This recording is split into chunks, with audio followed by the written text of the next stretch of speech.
And anytime you want to start. Hello, thank you for coming. Our business is called Mason's Eco Fishing. We named it Mason's Eco Fishing after my 4-year-old son. He's an avid fisherman.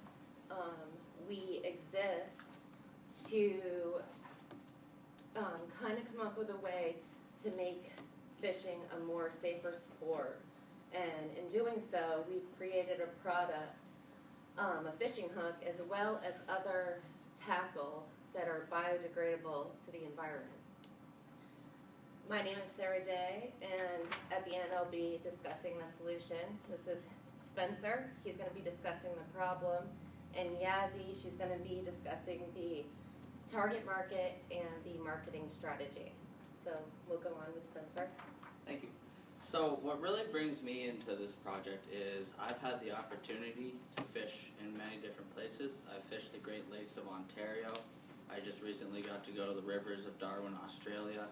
But in the end, my favorite place to fish is the mangroves of Naples, Florida. And what I really love about fishing the mangroves is not your average boat can get deep into where we're headed, so you're kind of feeling like you're the first person to hit those waters. But I'm now into my 5th season of fishing down there, and every day I go out, I end up catching fish that have already been hooked by anglers. And the reason why I know this is there's a hook still in the fish, whether it's in the mouth or whether it's fouled hook. Fouled hook's just a term where the hook's in the side of the fish or anywhere where the fish wouldn't actually bite the hook. On these images, these are going to help me demonstrate why it is important that we don't have hooks in the environment. At the bottom here, you have just a fisherman that filleted a fish, and you can tell that this hook was stuck in the tract of the fish. That means it swallowed it, wasn't able to excrement it. Again, on the top, we have a seagull. So the thing is, when a fisherman's fishing for small fish like mangrove snapper, we're relatively at the bottom of the food chain of the environment. So say I catch a mangrove snapper and I can't get that hook, whether it's just I can't get it out, or if I do pull it out, it'll be detrimental to the fish's health. The best thing to do is to cut the line off, leave the hook. But if the hook was able to biodegrade faster, you wouldn't see the other animals being affected by it because they wouldn't be ingesting the metal that's left behind in the fish. In our bottom corner here, this is actually mammal that ate a fish with a hook in it. And again, once it gets into their digestive tract, it can't exit unless it biodegrades. And then if we go even higher up to the top of the food chain, us as anglers, when we're fishing for larger game animals such as tarpon, sturgeon, any large animal where the angler is trying to land it with its hand, has to bring it up on board a boat or land it onto a beach. If there's existing metal on that, as the angler is trying to control the fish by the mouth, he runs the risk of puncturing his hands with the existing hooks, the metals. So not only can it be detrimental to the natural environment and the animals in it, but also to the anglers themselves. And that's why there's this real need to develop a product that will reduce the amount of leftover fishing tackle in our environment. At this point, I'm going to turn it over to my partners, and they're going to extend our project. So I'll talk to you about our target market and our marketing strategy for this business. So our target market is primarily the eco-friendly fisherman who wants to reduce their impact on the environment and on wildlife when they go fishing. So in a 2011 national survey in the U.S., it was found that there were 33 million anglers in the country. So they fish year-round, saltwater and freshwater. So that's a very large target market that we have just in the country. According to the American Sport Fishing Association, there was around $630 million spent just on hooks and terminal tackle, so tackle that's on the end of your line, in 2011. So it's very high sales potential there. And according to our own calculations, if we marketed to the East Coast, we would make over $2 million in sales in the first 3 to 4 years.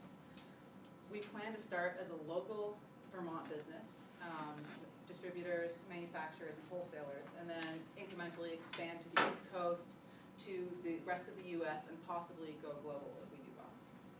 Our beginning marketing strategy is to work closely with the Vermont Fish and Wildlife Department and use their information and resources to help our marketing strategies. We'll conduct surveys to test the market, see what people think of our product. We'll sponsor fishing tournaments in the state as well to get our name out there and so that people can try out our fish hooks. And we'd start by distributing in the state to local tackle shops. And one great thing about our product, which Sarah mentioned earlier, is that we've developed the biodegradable fish hook, but we can expand that to a product line that includes other biodegradable materials, biodegradable line, and other tackle as well. So now I'm going to pass it to Sarah, and she'll talk about the rest of our. So as I said, I live in White River, and I went to West Lebanon, I went to Kmart, and I went to Walmart to see if they had anything similar to our product, and there was nothing.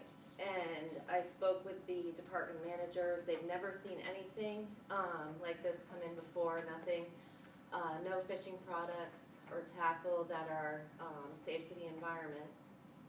So you might ask, how are we going to make ours safe for the environment? Magnesium alloy is a natural resource. We have a huge abundance of it in America, and it degrades in water environments, and they're using it in the medical career field right now in joint replacements because of the biodegradable properties within it. This is our startup funds that we're asking for, $200,000. This kind of breaks it down where we're going to allocate our money to. And I just wanted to mention before we end this, I spoke with a gentleman by the name of Chris Adams from the Fish and Wildlife Department, and he said he had never heard of anything like this before, but if we could find the resources, that this would be a brilliant idea. So that's all to our presentation, and I'd like to open up for any questions, and I want to thank you again for coming, especially the judging panel, and thank you for this opportunity. Great.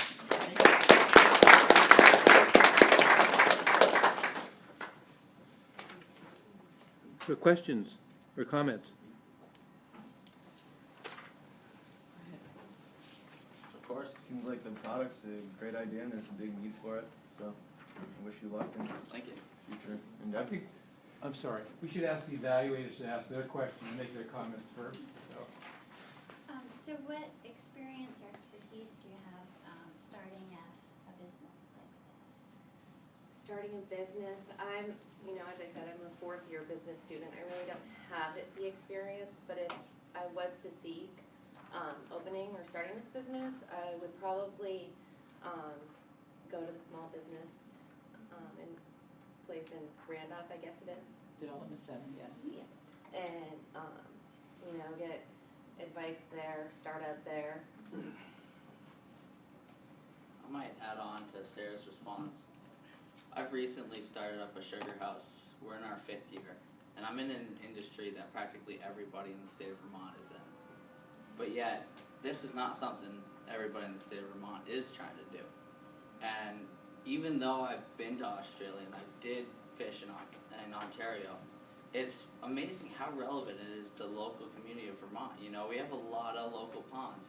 There's McNamara Pond by White's Dairy in Bethel, and that's just a small pond, but yet every year young kids get to go and fish in it.